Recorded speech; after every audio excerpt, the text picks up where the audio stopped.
रामचंद्र भगवान की जय। श्री रामायण मैया की जय। सत्य सनातन धर्म की जय। लक्ष्मण तुरत बुलाए पुरजन विप्र समाज। राजु दीन सुग्रीव कहे अंगद कहो राज। लखन श्री रामचंद्र की जय। उमापति महादेव की जय। पवन सुत हनुमान की जय। लक्ष्मण जी ने तुरंत ही सब नगरवासियों को बुलाया और ब्राह्मणों के समाज को बुला लिया और उनके सामने सुग्रीव को राज्य और अंगद को युवराज पद दिया। उमा राम समोहित जगु माही। गोरुपत मात बांधो प्रभु नाहि। सुर नर मुनि सब के यह रीति। स्वार्थ लाग करहि सब प्रीति। हे पार्वती, जगत में श्री राम जी के समान हित करने वाला गुरु पिता माता बंधु और स्वामी कोई नहीं है। देवता मनुष्य और मुनि सबकी यह रीति है कि स्वार्थ के लिए ही सब प्रीति करते हैं। बाल श्रात व्याकुल दिन राते। तन बहु ब्राण चिता जरु छाते। सोई सुग्रीव मुकेन कपिराओ। अति कृपाल रघुबीर सुभाओ। जो सुग्रीव दिन रात बाली के भय से व्याकुल रहता था, उनके शरीर में बहुत से घाव हो गए थे और जिनको छाती चिंता के मारे जला करती थी, उसी सुग्रीव को उन्होंने वानरों का राजा बना दिया। श्री रामचंद्र जी का स्वभाव अत्यंत ही कृपालु है। जानत हो अश प्रभु परिहरहि। काहे न विपत जाल नर परहि। पुण्य सुग्रीव लीनु बुलाए। बहु प्रकार न पुरीत सिखाए। जो लोग जानते हुए भी ऐसे प्रभु को त्याग देते हैं, वे क्यों ना विपत्ति के जाल में फंसे।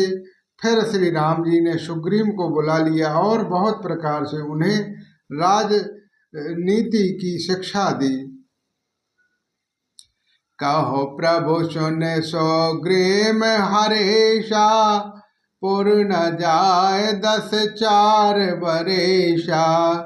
गत ग्रीष्म बरसा ऋतु आए।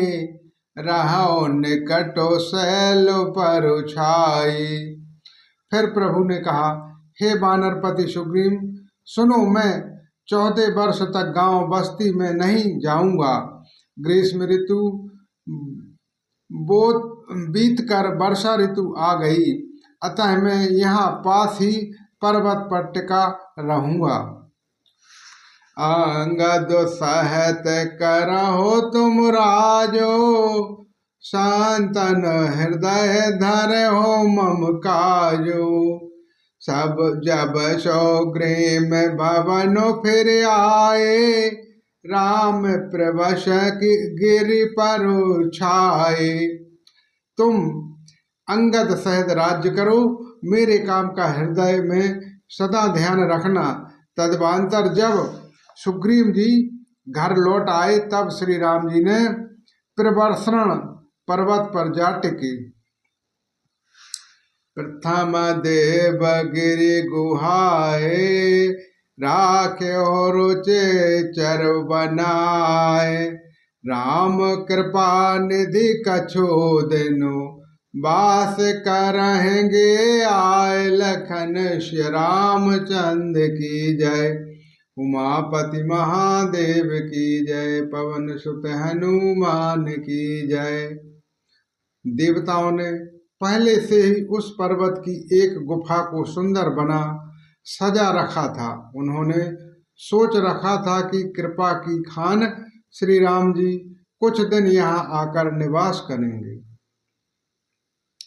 सौंदर बन कुसुमित अति शोभा, गोजत मधुप निकट मधुलोभा, कांद मूल पात्र सुहाए, भय बहुत जब ते प्रभु आए।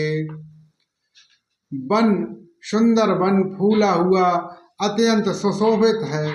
मधु के लोभ से भौरों के समूह गुजार कर रहे हैं। जब से प्रभु आए हैं तब से वन में सुंदर कंद मूल फल और पत्तों की बहुतायत हो गई हैं। देखे मनोहर शैल अनूपा, रहत है अनुज सहत सुरभूपा, मधु करो खग मृग तनु धरि देवा, करहु सैद्य प्रभु मुनि प्रभु के सेवा। मनोहर और अनुपम पर्वत को देखकर देवताओं के सम्राट श्री राम जी छोटे भाई सहित वहां रह गए। देवता सिद्ध और मुनि भौरों, पक्षियों और पशुओं के शरीर धारण करके प्रभु की सेवा करने लगे। मंगल रूप भयो बनु तब ते, कीनु निवास रमापति जब ते, फटक शिला अति शोभ शुभाए, सुख आसीन तहाँ दो भाई। जब से रमापति श्री राम जी वहाँ निवास किया तब से वन मंगल स्वरूप हो गया है। सुंदर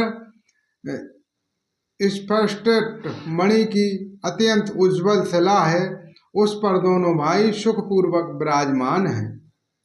कहत अनुजोशन कथा अनेका, भक्ति विरति निपनीति विवेका, वर्षा काल मेघ नभु छाए, गरजत लागे परम सुहाए।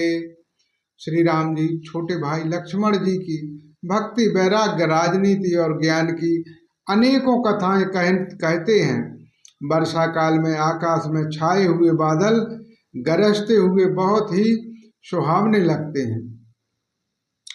लक्ष्मण देख मोर गण, नाचत बार दुपेखु, ग्रहे बेतरत हर्ष जसो, विष्णु भगत कहु देखु, लखन श्री रामचंद्र की जय।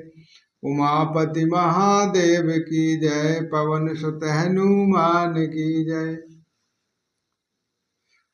श्री राम जी कहने लगे, हे लक्ष्मण देखो, मोरों के झुंड बादलों को देखकर नाच रहे हैं। जैसे वैराग्य में अनुरक्त ग्रस्त किसी विष्णु भक्त को देखकर हर्षित होते हैं। बोलो श्री रामचंद्र भगवान की जय, श्री रामण मैया की जय, सत्य सनातन धर्म की जय।